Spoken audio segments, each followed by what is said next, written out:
l'impression, tel que ça nous est raconté dans l'évangile de Luc, que Jésus monte dans la barque presque sans demander la permission. Il voit 2 barques sur le rivage, on nous dit que les pêcheurs étaient descendus pour laver les filets. Jésus monte dans la barque, c'est comme s'il les réquisitionne, et on voit tout le monde en train d'obéir. Ça doit nous dire quelque chose de la manière dont Dieu entre dans notre vie. Nous, on pense souvent, pour que Dieu vienne, il faut qu'on soit bien préparé et puis qu'on ait invité Dieu à venir dans notre âme.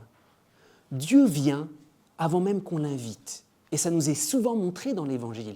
Déjà avec la Vierge, l'ange, alors c'est les prémices, c'est l'annonce de la venue de Jésus, l'ange entre chez Marie, j'allais dire sans demander la permission. Il lui dit, voici que tu vas concevoir et enfanter un fils. Dieu entre en elle.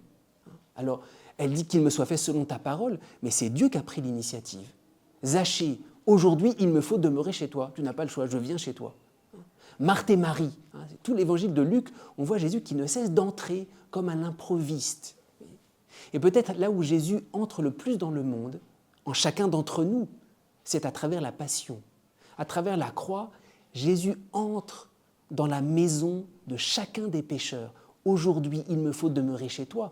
Et j'allais dire, il ne nous demande pas la permission. À la croix, même si on le refuse, il entre chez nous, il est déjà entré. C'est pour ça que, face à Jésus qui entre de cette manière-là, la seule attitude, c'est l'obéissance. Mais l'obéissance, comprenons bien, qu'il me soit fait selon ta parole, ce n'est pas un devoir.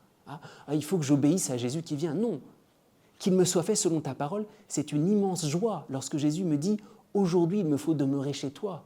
L'obéissance chrétienne est une obéissance joyeuse parce que c'est accepter que quelqu'un a pris une initiative beaucoup plus grande que la mienne.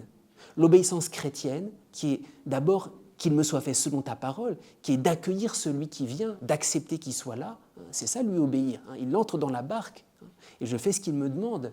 L'obéissance chrétienne me met dans la paix, cette obéissance s'adresse à Dieu. Et enfin, celui que je n'osais même pas inviter, je découvre qu'il s'est invité lui-même et qu'il est déjà là dans mon âme.